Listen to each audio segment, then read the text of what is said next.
من عند غير الله لوجدوا فيه اختلافا كثيرا.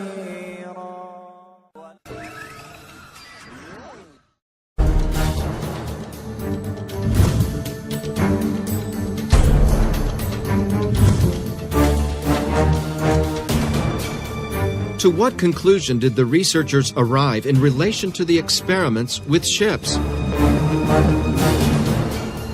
The researchers realized that after some time looking at the boats with the naked eye, they began to disappear on the horizon. First the hull, then it was no longer possible to see the boat, and finally the mast lowered until it disappeared completely, as the spherical Earth theory explains. Watching the boats with the naked eye, the initial impression is that they were disappearing, as if descending behind the horizon line. When the boats reached a certain distance, it was no longer possible to see them with the naked eye.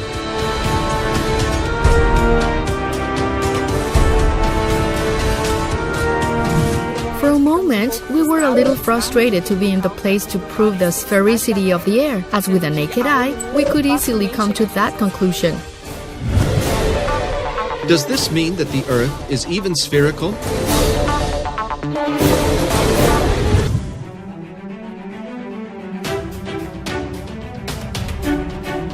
With the loss of eye contact, it's time for the team to use optical instruments in an attempt to still see the boats.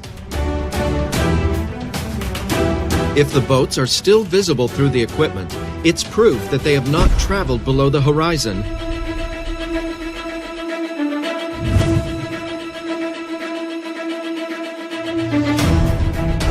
And to everyone's surprise, the boats were still there, visible.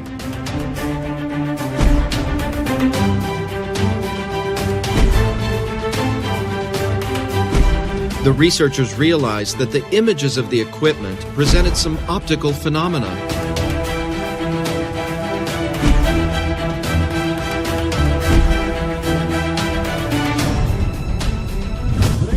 During the experiments, we perceived the formation of optical phenomena that we initially attribute to the Fata Morgana effect, which is the refraction of light in the layers of the atmosphere. This phenomenon is very common in deserts. There are the famous mirages. The mirage is the Fata Morgana effect. A formation of images occurs, virtual images, images that are not real at specific points. Through the observations and the collected data during the experiments, we were able to determine that the optical phenomena had a certain pattern. After some distance, we began to have a visual loss, which increased to a distance where our direct vision was compromised. When we lost the view with the naked eye, we used optical equipments, in this case the telescope, and the boat was still there. Only, we realized that it was an inverted image, a mirror image. We realized that the real image was practically disappearing, and we had the formation of an inverted virtual image, an inverted mirror image, when the angle of incidence of light on the surface, in this case water, tended to zero. This occurs because of the mirroring effect, where the reflection of the image occurs. This phenomenon we recorded for the first time in Lagos dos Patos in Rio Grande do Sul. During the research, we sensed that each state of experiments was complementing the other. With the unfolding of the experiments, we perceived that the optical instruments amplified the visual phenomena. In the case of the use of Newtonian telescopes, in which its optics, which is of extreme precision, amplifies thousands of times the capacity of the human eye, could see things that we did not see. This led to amplifying the visual phenomena we observed during the execution of the experiments. We deepened the studies, and we could determine that most optical phenomena, which are attributed to the refraction of light, called Fata Morgana effect, actually occurs by reflection. It is a reflective process of light on a surface with an angle tending to zero. With the observations we make, we have been able to promote a new physical theory that explains the Fata Morgana effect from a new optic, a new point of view. We call it the theory of optics applied to visual phenomena. This conclusion helped us explain three phenomena that we know are illusions. Why the boat seems to disappear going down the horizon line, why first fades the hull and then the boat, and why when an observer is taller can see farther. We conclude then that boats don't descend at the horizon, and that we lose the ability to observe them, to see them in function of an optical phenomenon. With this experiment, one of the main arguments of the spherical Earth theory, that boats disappear on the horizon due to the curvature, is totally refuted. This is the first proof of the flatness of the waters.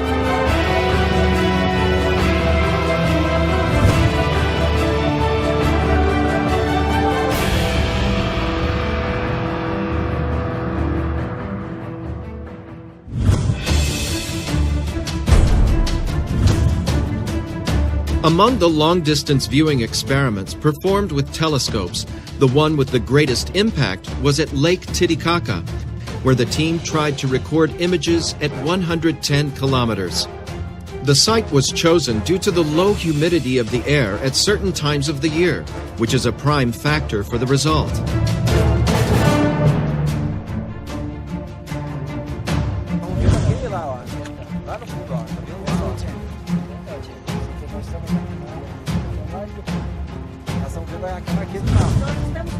We are talking here with a boatman of the boat May 3. He is an inhabitant of the island of the Uros. He is from the Aymara civilization. Is it possible to see the other side of the margin, or is this not possible? Yes, it is possible. Always because our lake, we think, is like a table. How many kilometers do you see?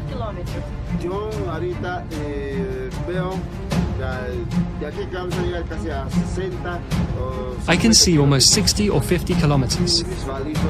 Normal, no binoculars, nothing? Yes, normal, without binoculars.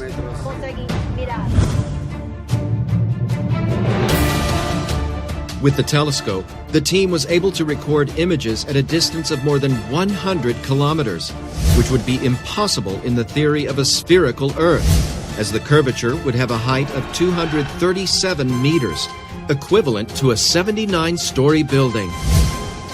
This experiment is yet another proof that the Earth cannot be a sphere.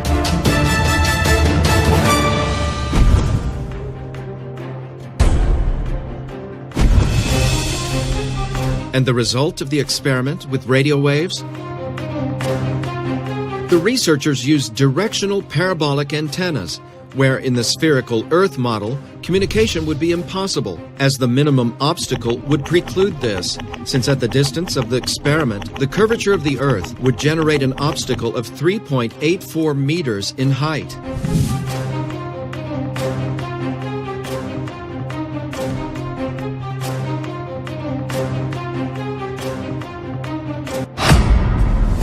We have connected.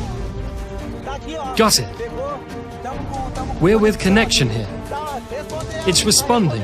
The machine is responding. Returning. I'm having connection to your computer there. We have a ping back here. The connection is established. The signal that we wanted, we could scan there and managed to find it here. Communication was established. It has been proven that at this distance, we have been able to establish communication. We know that any interference in the way would mean not achieve communication. The test with radio waves was, let's say, unusual, because at the time we set our antennas, and with the design of the spherical Earth, we started to work with almost complete obstruction of the Fresnel zone, which is the zone, the region where the propagation of radio waves occurs, which would make communication impossible between the 2 points. However, with the idea of leveled waters, we would already have approximately 50% of the Fresnel zone unobstructed, which could allow communication between the 2 points, even if precarious. And how it happened. This is yet another proof of the flatness of the waters, refuting the spherical model of the Earth.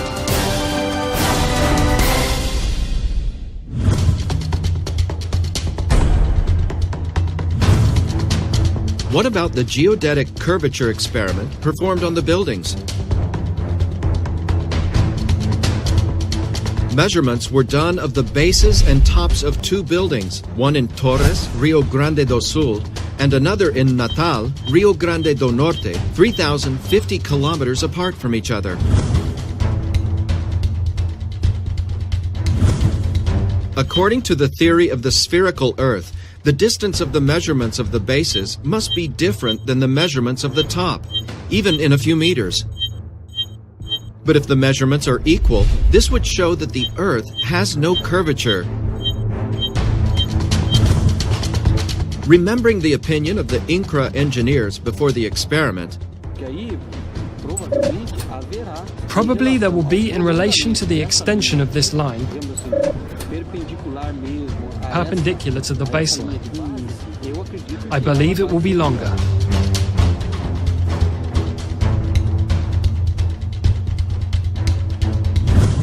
Thinking of the Earth as a globe, the initial expectation was that the measurements were different.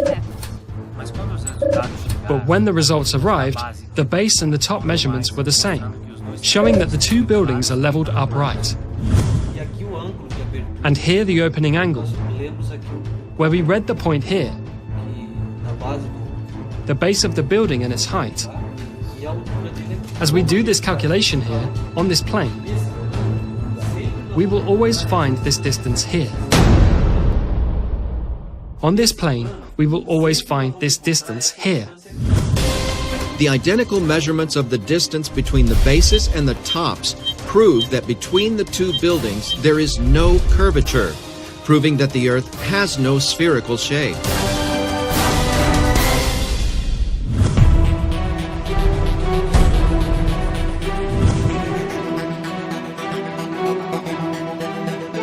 In the experiment of the geodesic curvature in the water, 3 points were obtained with a high-precision GPS on the Tres Marias Dam in Minas Gerais, whose extension exceeds 70,000 meters.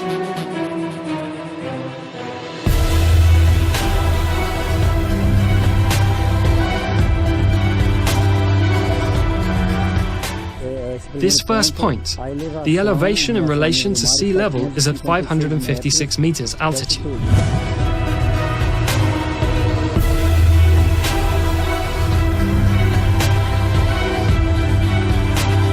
The second point also presented the same result, 556 meters of altitude.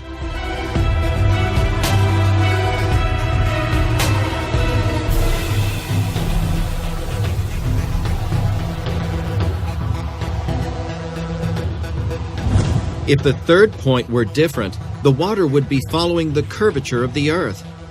If the measurements are the same, it will be proven that there is no curvature, but indeed flatness in the waters. And the measure of the third point surprised the researchers. Here we also obtained the same measure, 556 meters at the level of the lagoon. We analyzed the data collected by the equipment, and all points show the same result, the same altitude, thus showing that the water in the dam remains level.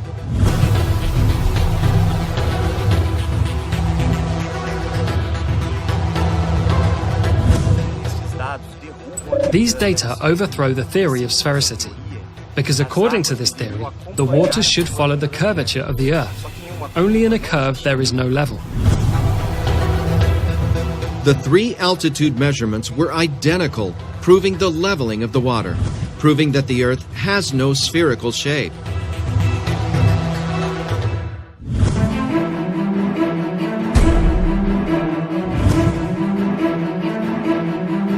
And what is the result of the laser experiments? Did the team see the laser light on the other side?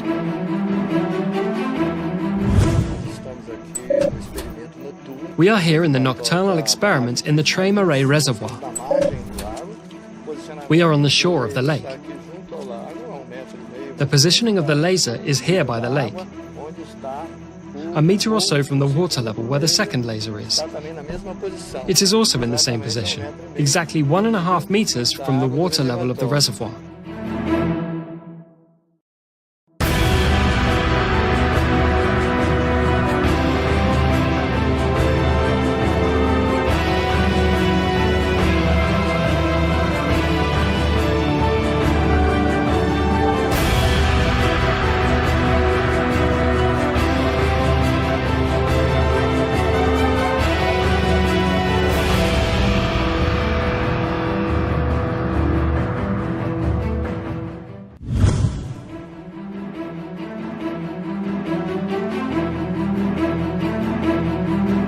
As you can see, the two devices are communicating at a distance of 18 kilometers.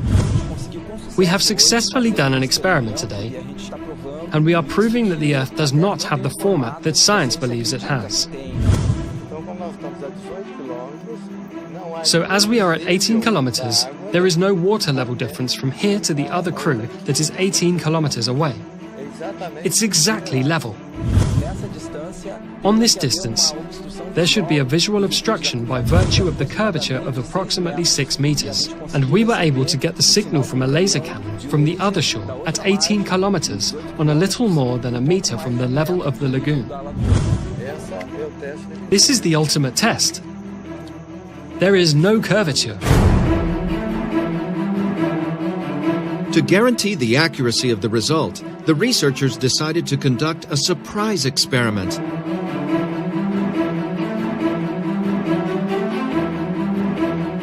With the team still in place, a beam of light was lit that should be visible at 18 kilometers on the side where the team of surveyors was, who used a total station.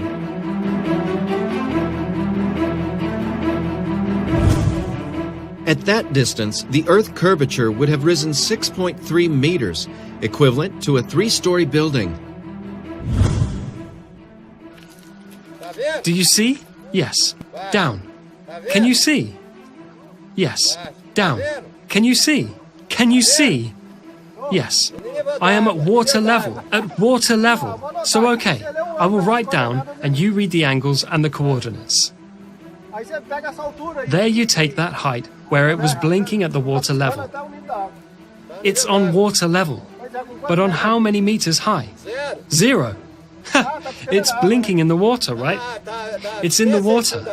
10 centimeters from the water. Okay, so I'm going to write down the angle here. Wait, Wilson. During the experiment, a laser was added without warning the topographers. Do you see any other light?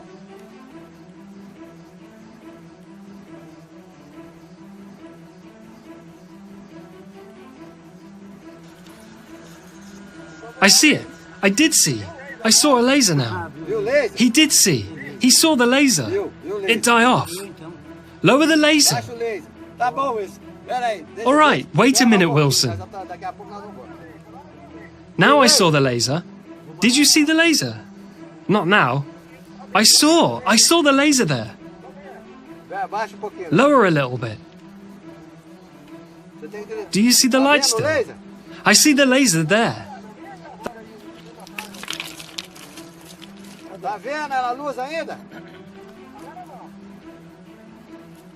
Do you see the light still? I see the laser there. That's good. Just a minute. Urandir, what's going on here? Dude, it's over. It's done. At the water level. It was there at 2 meters and something. Well, now it's ruined.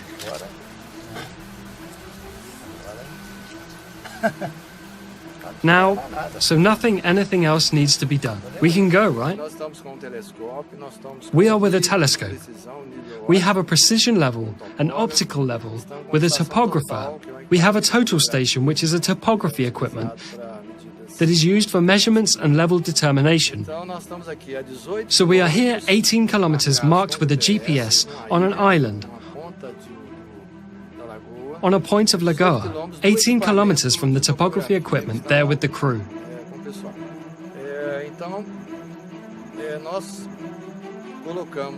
So we put a light beam, and then the topography equipment can see the light at water level.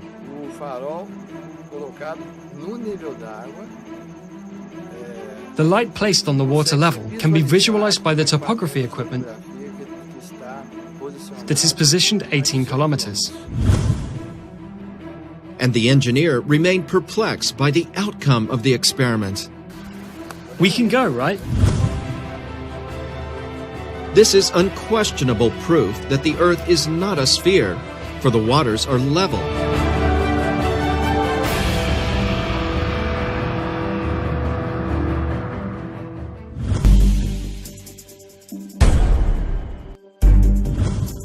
and the result of the laser experiment carried out at Lake Titicaca.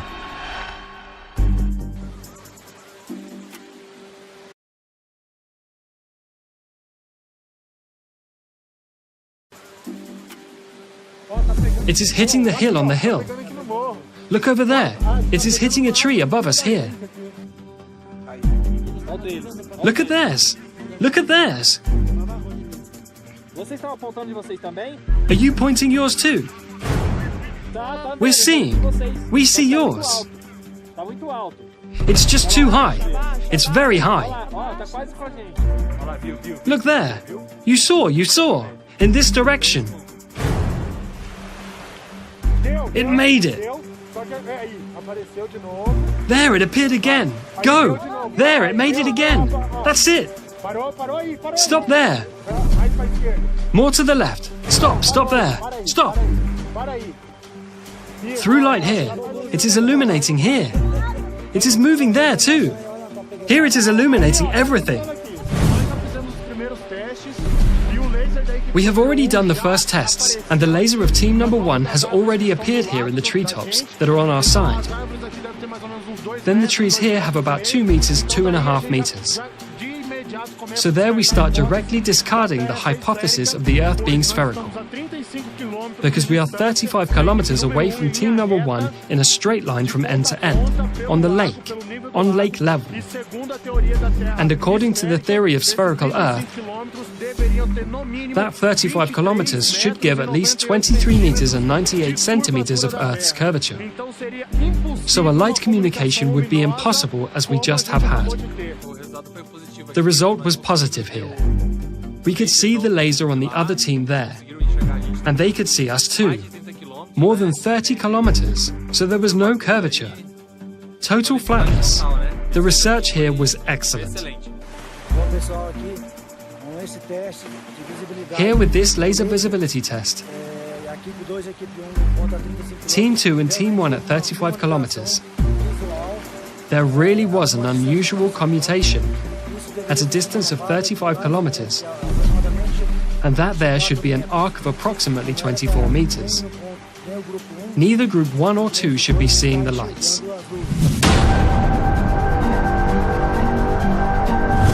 But how could one project a laser beam from one shore to another, 35 kilometers away, if, in the theory of the spherical Earth, there would be a curvature of 24 meters in height, and the laser equipment was positioned at 2 meters high, parallel to the water level?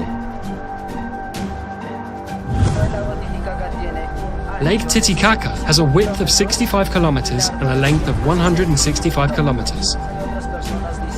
Other people say that the lake has spines, but it has not. It's a flat surface. It is a mirror Lake Titicaca here in Peru. If you look, for example, 30 to 40 kilometers, the lake looks flat.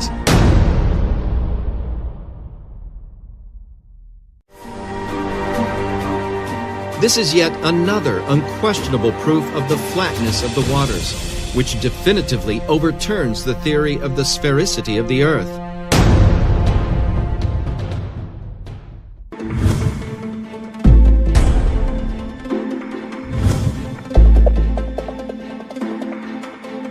Gravity is the theory that science considers as the main factor to keep everything in harmony on a spherical planet.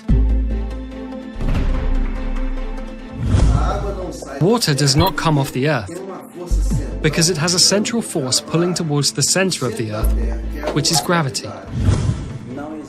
It does not exist. According to the experiments, gravity does not exist. From the fundamentals of nature, Plum and Level overthrow the theory of gravity.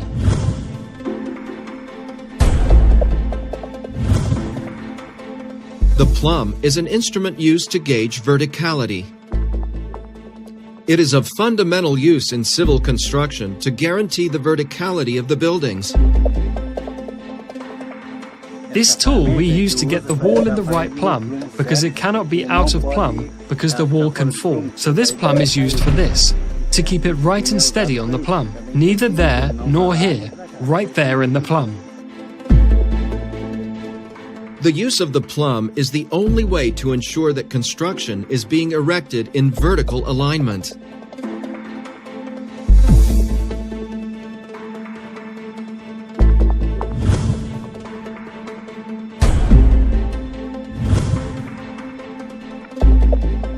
The level is an instrument used to measure inclinations and is fundamental to ensure horizontality. It's used extensively in the areas of civil construction, surveying, photography, and astronomy, among others. The most common model is the bubble. Any construction has to have level and plumb, because if it gets out of plumb and level, it can fall. That house can fall.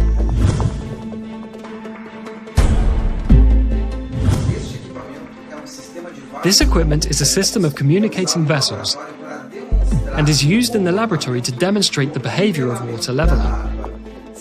In whatever position we place the system, the water that is inside will always search its level. This behavior of the leveling can be proven not only in laboratory, but we can prove this in field experiments in ponds, lakes, and the seas. This is a micro version of what we find all over the planet: leveled waters.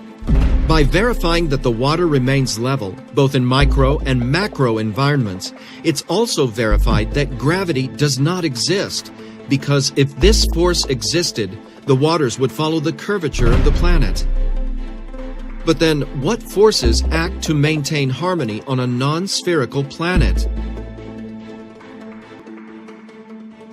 Researchers from Dakila and the Ziggurats Technology Center have concluded that among the fundamentals of nature, the four main forces that, acting together, hold us firm to the ground are magnetism, density, pressure, and light. The researchers called this set of forces MDPL.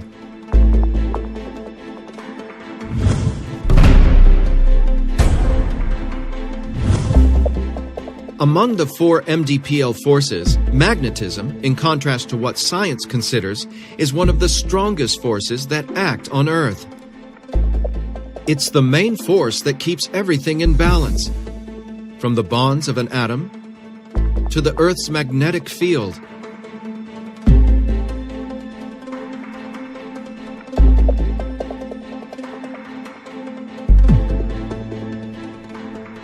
One way to study the performance of the magnetic field of bodies is to perform a simple experiment where we transform into mechanical waves the kinetic energy produced by the magnetic field in an object. This can be reproduced by throwing an object into the water. Whatever the shape of the object, the waves produced will always be circular, as they are modulated by the Earth's magnetic field. Note that regardless of the shape of the object, the waves produced in the water will always have circular patterns.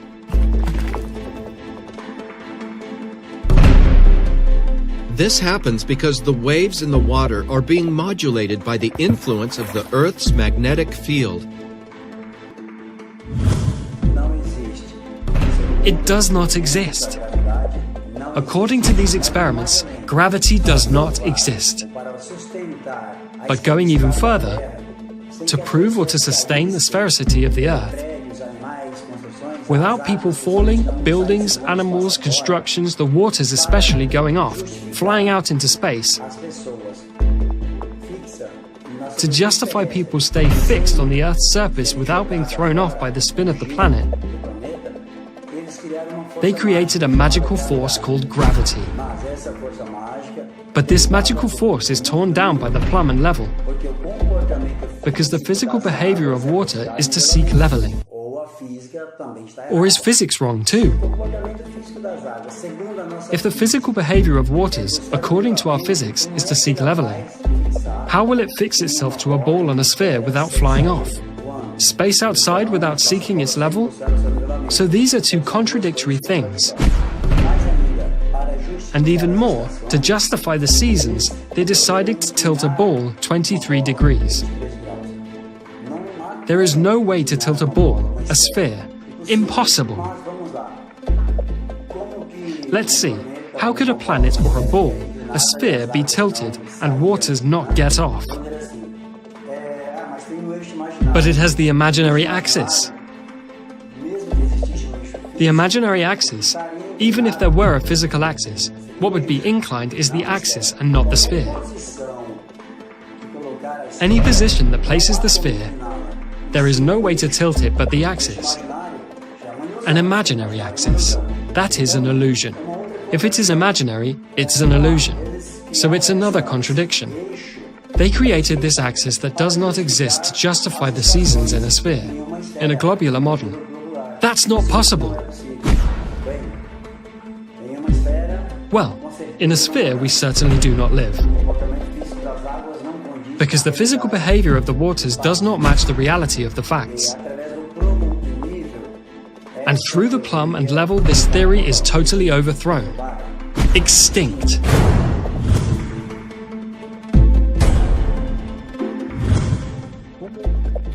What would Earth be like? The first sight, the Earth is absolutely flat. But this plane goes where? Is it square? Is it a circle? Looking from above, the impression you have is that the Earth is flat.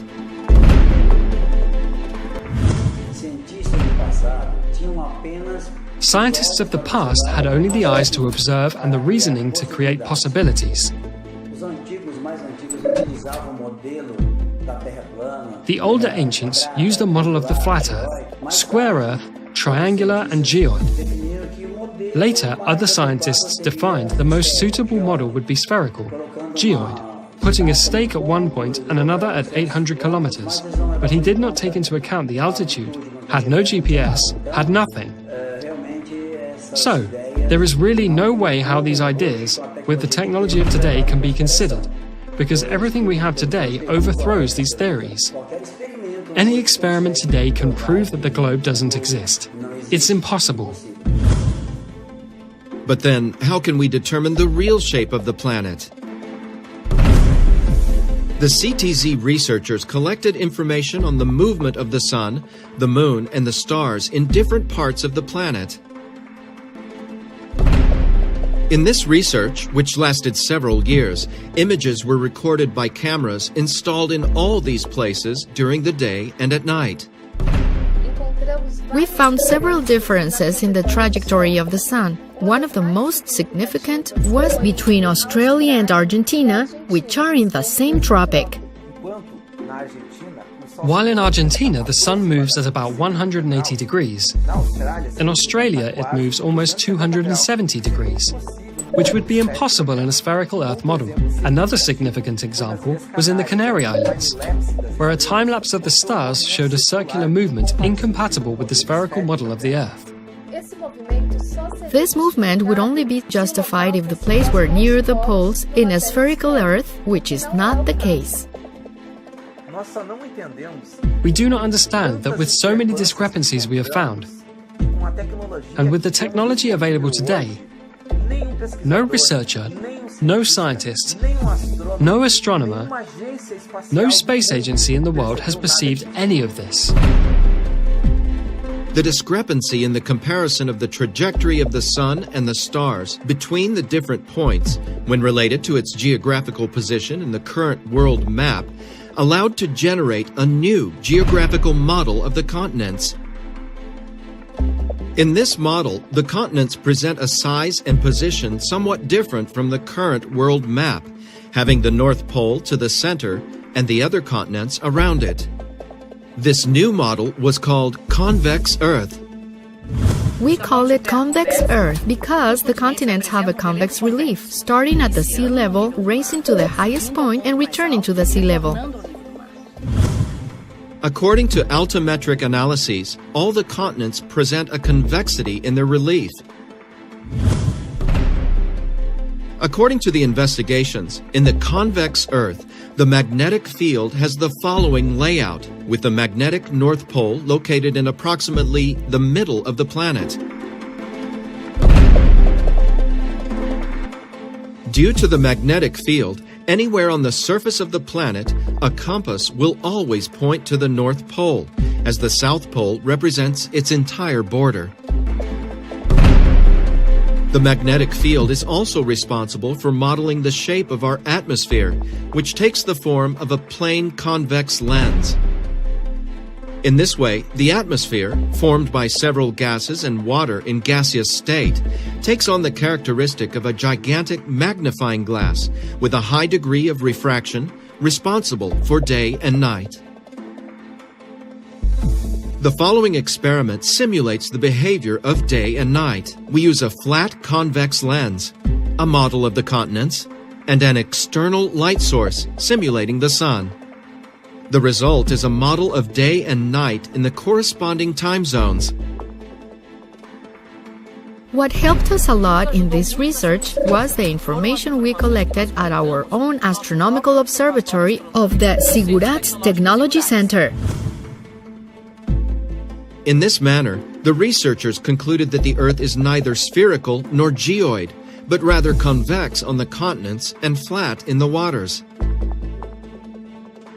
In this concept, the Earth is like a huge, misshapen asteroid floating in space, surrounded by a very high layer of ice all along its edge.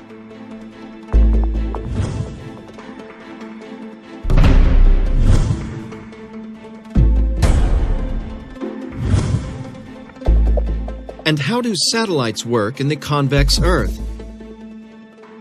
The magnetic field of our planet is primarily responsible for keeping the satellites in orbit. Briefly, there are two types of satellites, the geostationary and the orbitals.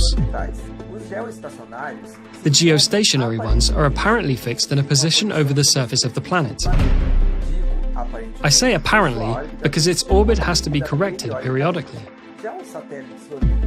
Orbital satellites are in orbit over the surface of the planet. They have different routes and altitudes according to each application.